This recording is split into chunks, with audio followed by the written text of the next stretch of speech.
Teacher notices student acting strange, then realizes a dark secret.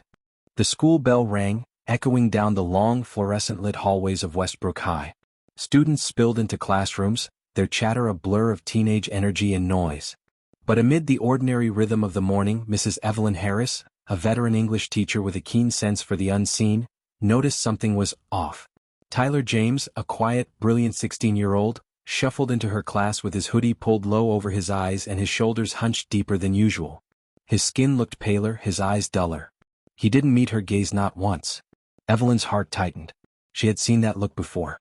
That afternoon, Evelyn sat in her car in the faculty parking lot, staring blankly at the school building as rain began to fall.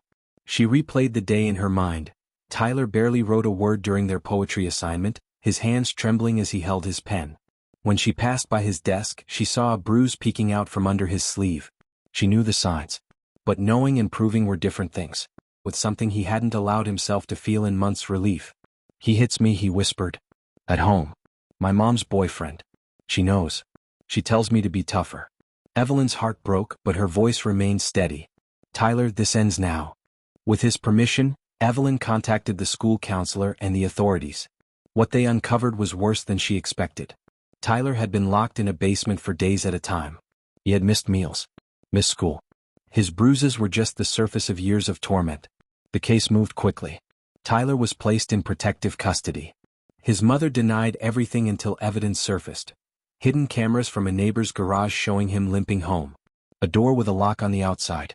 A torn notebook Tyler had hidden behind a loose brick in the basement wall. Inside he had documented it all. Every scream. Every silence. A month later, Evelyn was called to testify during a closed hearing. She had dressed carefully that morning, not as a teacher but as a protector.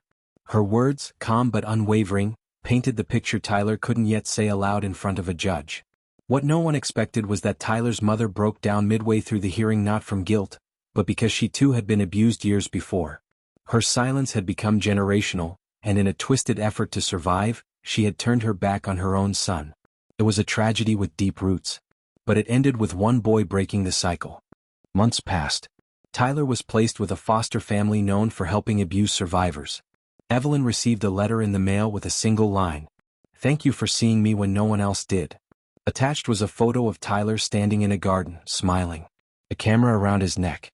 He had taken up photography to capture the beauty he never knew he deserved to see.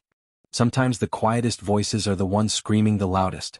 Sometimes heroes don't wear capes, they stand at the front of a classroom with chalk-stained hands and a heart wide open. This isn't just Tyler's story. It's the story of anyone waiting to be seen.